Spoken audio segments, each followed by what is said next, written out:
Hey everyone, Daniel Garcia here, your host from Regenerative Living. Today I want to talk about chop and dropping, specifically sunflowers. So let's take a quick look at these sunflowers behind me. So if you see these sunflowers right here, this whole area was sand not too long ago. And we actually planted lots of sunflowers all throughout this area, and birds would come, use them as perches, basically would drop their manure. So we got our free fertilizer, and then they also are eating the seeds. Some of the seeds actually fall down to the ground and are rich protein. Seeds are rich in protein. Protein is rich in nitrogen.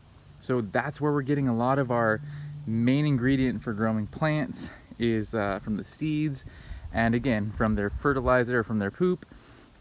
Now if you look close, these are really healthy looking. You got a little bit of bird poop already on there, just kind of showing you that these are doing their job as a bird perch. I just wanted to give you a little leaf or a look at the leaves up close, just to show you that when the sunflowers are in growing and when they're producing flowers and seed, they're extremely healthy here. We have no issues with pests, and they're very drought tolerant. We never water them. But let me show you over here.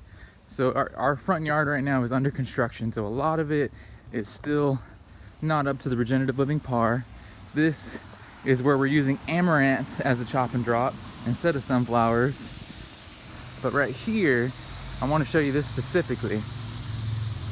So this is a sunflower that you can see, it's pretty much lived its life.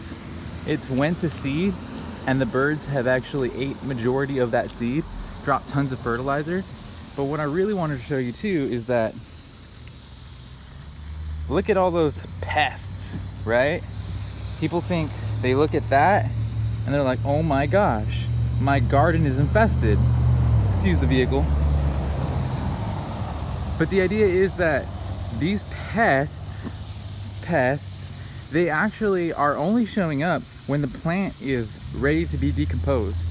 So at least in our garden, which means we have a healthy garden. And so these bugs or these pests are actually, if you look closely again, all those little black dots, I shouldn't say all, but a good portion of black dots are actually poop. So those bugs are converting this plant that's no longer doing anything for us into free fertilizer. And then let me show you one second what we do. Let me back up.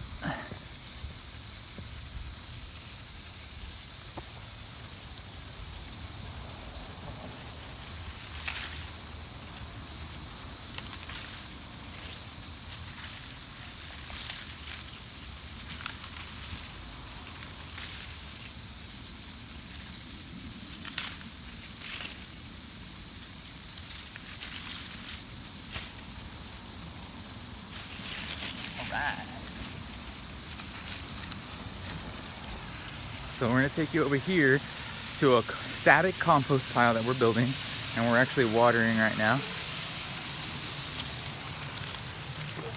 Make my way through the jungle, and bam, there we go.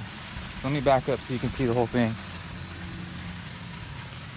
So as you can see, we're not afraid of putting the pests back in the garden because they don't harm our garden. They literally actually help our garden. They help process this organic waste. So now they're gonna help break down some of that material, drop free fertilizer, and now we're growing bananas without having to add fertilizer. We're using tremendously less water, and look at these bananas. So this banana, it's about 4 foot, maybe actually over 5 foot now. It was 6 inches tall about 3 months ago. This one is already reaching the ceiling, or the roof, excuse me, and it was about 2 foot tall 3 months ago, and that's like 14 feet or so. So as you can see, chop and dropping, building up our fertility, building up our water holding capacity. So I hope you guys learned something awesome. Please like, subscribe if you did. If you have any comments or questions, feel free to drop them in the comment section below. You guys have a great day, and remember, every day is Earth Day when you live regeneratively.